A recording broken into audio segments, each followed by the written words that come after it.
Now, I don't even have a question for you first. I have it for your wife. Are you ready to have him around all the time? I don't know yet. It never happened before, so we'll see. You have to ask me in a month.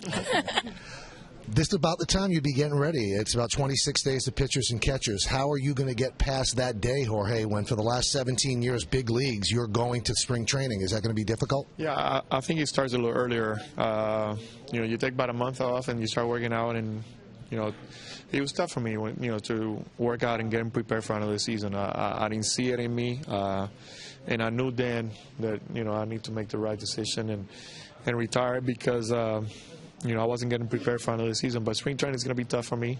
I know February 15th is around that time that usually you take off, but I'm going to spend it with the kids, and I'm going to probably travel and try to stay busy. Now, during the press conference, Jorge, you said, well, I'm tired. That's why I'm retiring. If you look at your numbers in the American League Division Series, obviously you have a lot left in the tank. So if you weren't tired, do you feel that you could still play big league baseball at the level that you would accept? Yeah, I feel I can help out. I think, it'll be tough to play every day, but, it's just one of those things that, when you know in your head that you're ready to go, it's tough to come back. How tough would it have been for you to play with another team? Because this is a contract that you're just finishing up. You had an opportunity to go to other places, including the Mets, and you took fewer years to stay with the Yankees. How difficult would it have been for you to put on another uniform? Yeah, I didn't see it in me. I didn't see it, it was a possibility of me, going different places, but I didn't see myself in another uniform, and I want to stay with the Yankees, pinstripe forever. Now, you got emotional up there when you talked about your dad. You were almost born to be a baseball player. Your dad obviously has that in his DNA, and you did as well. What did he mean to you, and what does he mean to you in order for you to get to this spot? I was his project. I was from day one. I was hitting left-handed, being a right-handed hitter.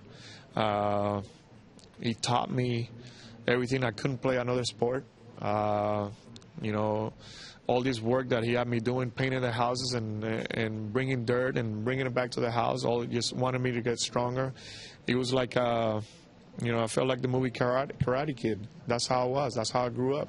He wanted me to get stronger. He wanted me to be a baseball player since day one, and everything he did was for me to be here. Now, I've met your dad, a very tough man. Did he ever show you, yes, I'm so proud of you for what you did, all that work we did got you to this point? Yeah, no question. He would come to the stadium, and every time I get to the on-deck circle, I would look up and he'll be crying, because he was so proud of me. Now, where is he today? And he's home. Is he watching on TV? He couldn't be here. Because he couldn't handle it? No, it would have been tough, yeah. It would have been tough for both my mom and my dad. Has it been tough for Jorge? Obviously, he discussed this with you. Was it an emotional decision, Laura? It was very emotional, and it was a process. We talked about it during the season, and I played, good guy, bad guy, because I really wanted him to make sure that he was making the right decision. I didn't want him to have regrets, when he was older. So I kept, asking him every day, are you sure? Are you sure? Are you sure? Until one day, finally, he said, don't ask me anymore. He said, I'm sure. I said, okay, that's what I wanted to hear. So if he's sure about his decision, then it's better for us as a family. We get to have him home, and we'll put him to work at the foundation, and we'll get to enjoy life a little more together. Now, Jorge, do you want your dad to finish playing, or you want him to continue to play? I kind of want him home because there's a lot of things that we couldn't do before with him playing baseball. So I am happy that he finally does get to stay home. How about you, Paulina? Show your pretty face to the camera. Did you want Daddy to retire?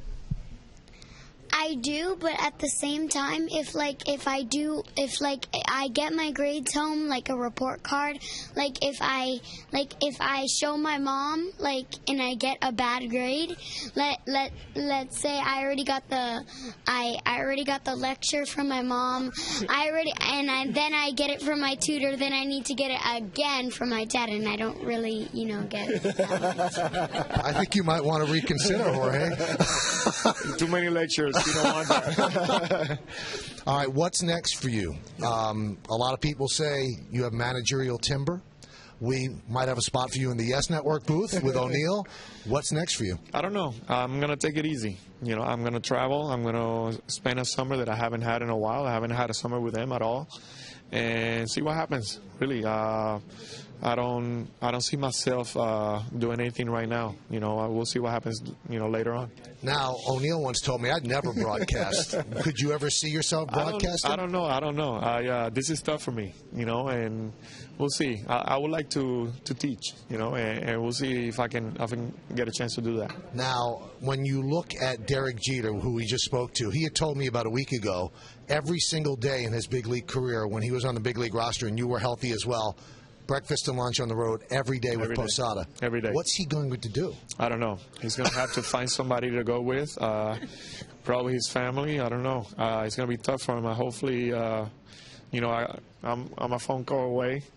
So I will try to stay away, you know, busy with him and try to keep in touch. Will it be difficult for you to watch games this year? Will you try to stay away from it? Would it be too emotional? I'll watch. I like baseball. I love playing. You know, I love watching baseball, and I'll probably watch some of it, not all of them. But I'll stay around.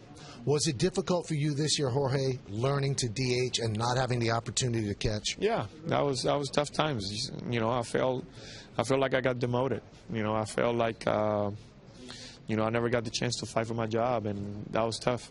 One of the coolest things I thought this year, and I wonder what you thought about it as well, was when Martin got hurt in Anaheim. Yeah. You had not caught at all, and there was an emergency, and you caught, and you threw out the only guy who tried to steal. Yeah. What did that mean to you to get that one final game behind the plate? I was so excited, so pumped up. Girardi kept telling me, you know, you want to do it? I'm like, I haven't done it. You know, it was kind of like that, and I said, but you know, it's like riding a bike. I'm like, this is a big, you know, the big leagues I haven't caught. I haven't seen a pitch, you know, behind the plate the whole year.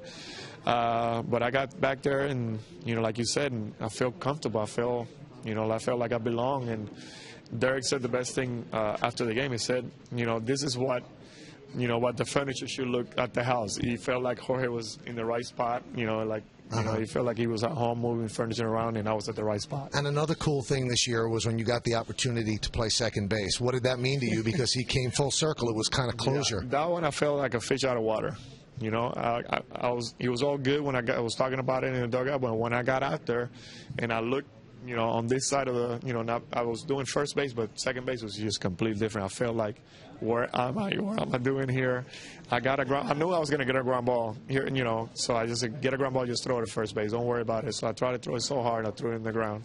You know, it was a great moment, and also a great moment was when you got the hit that clinched the American League East for your team. What did that mean for you? Yeah, that was pretty special. You know, standing ovation, being in front, you know, at first base, knowing that we're going to win the game and probably clinch the East. You know, looking around and looking at the fans was pretty great moment for me. Do you realize, Jorge, because on Twitter I've been receiving messages all day, thank Jorge, we love him, thank you. Do you realize the love that these fans have for you and what you mean to them and what they mean to you? I do. The fans have been great. The fans kept me on a uniform last year. They really did. The fans and the family. I think they every time I got to pinch hit, standing ovation, you know, people are around the streets telling me, you know, keep going. It was a great experience for me.